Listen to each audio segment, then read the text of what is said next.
Jenga is a popular tabletop game that involves skill, tactic, and a balanced hand.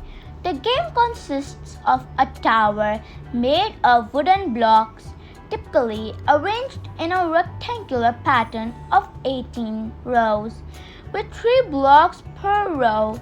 The goal is to remove blocks from the tower and place them, creating a taller and more unbalanced structure without causing the tower to collapse. Here's how you play Jenga. Step number 1. Start by building the tower.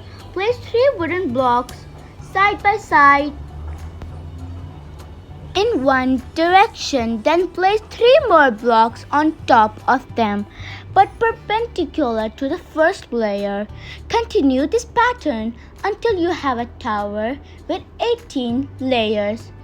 Step number 2. Layers.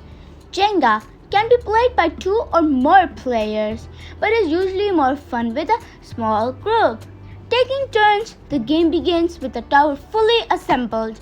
Players take turns, and each turn consists of the following steps.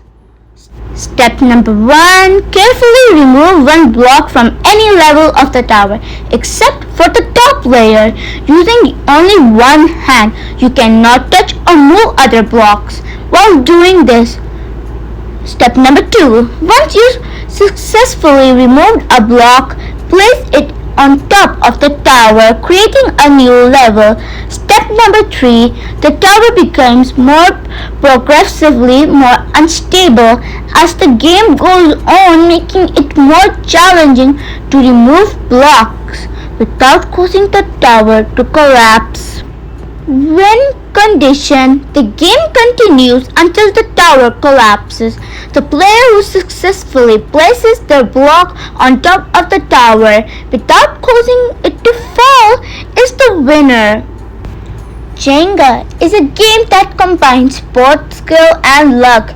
It requires a steady hand to remove the blocks without causing the tower to topple, and strategic thinking to place blocks in a way that creates a taller, more dangerous structure for the next player. Remember, it's all about having fun and trying not to let the tower collapse during your turn. Subscribe to our channel, and I hope you enjoyed it.